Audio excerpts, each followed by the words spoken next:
corrections indicates themselves having the lowest rates of recidivism, you're individuals who are charged with first-degree murder. It is a particular kind of crime, which is why in the past it has been safe to allow people to come up for parole after 25 years, to consider that, you know that those are the folks who are going to go back and typically do pretty well in society. But with a 51-year sentence, that's not possible. And so then consider the economics. The state legislature, when they were debating it, thought it would cost an additional $50 million, these 51-year life sentences. Right now, we've been able to chart the individuals who have those sentences. The state said that they were using a figure of about 40 years to calculate. The calculation is actually at $2.4 billion. Now, you haven't just bought $2.4 billion worth of safety, so who's profiting? Who's profiting is private prison industries and the industries within the prisons. Prisoners received very little of that $4.whatever billion of dollars. Oh, they don't receive any of that. I know. That's what I mean. That's right, exactly. I mean, and they're certainly not going to rehabilitation. I mean, why do you care about rehabilitating someone that you've consigned to, well, that you've decided to warehouse for the rest of their lives? And so, Pastor Walker, what do you think about some of the things that we're talking about here in reference to incarceration, reform, and et cetera? Well, I mean, when you talk about inside the institution, you talk about the health care. You know, I personally know of a gentleman that spent 22 years incarcerated in the prison system, and while there, had a problem with his leg. They operated on his leg, and they messed it up, put a rod in his leg, and it went bad. And he walked around for a long time incarcerated with his leg just straight. He's stiff, couldn't bend it at the knee or anything, just straight. And it wasn't corrected until he was finally paroled out, and then, you know, he got on the outside, and then he got some real medical attention and got it corrected. Now, that same thing could have happened within the system if that so-called quality health care that people think is in there would be actually in there, and it's not there.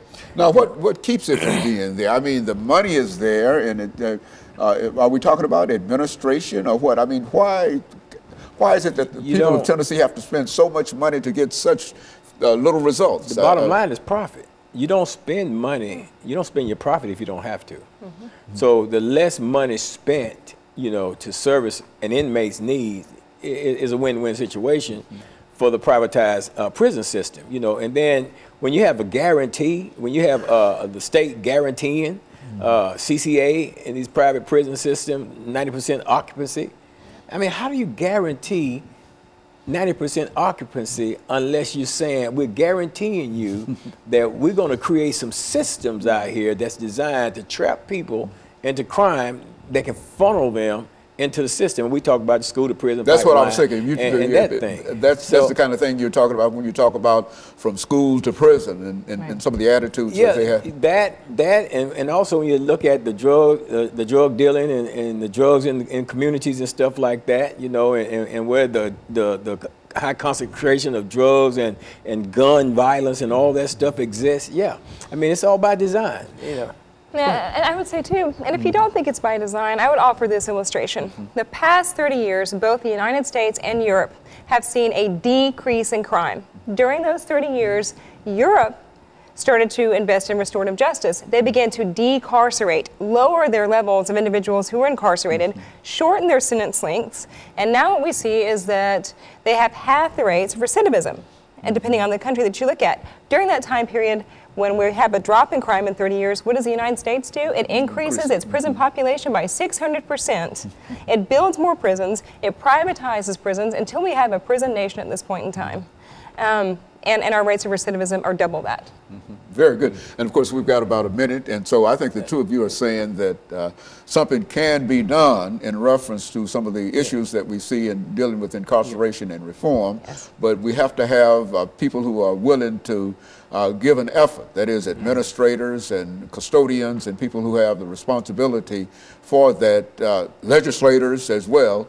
And the next time we talk about this, I want to talk to you, Reverend Alexander, about what your group is doing in reference to the death penalty issue, because I would imagine that that's an important issue with your group as well as some of the things that we've talked about. But more than anything, I think that the information that the two of you have given us this morning has really given us a different understanding of some of the issues and how we might be able to deal with it. And I think that one of the most important things is that it says again that folks who don't like this ought to get out and vote. You see, and that kind of activity, because I think and let me thank the two of you for coming by and giving us this excellent information. And let me encourage our audience to tune in again next week for another informative edition of Comments. Thank you and good morning.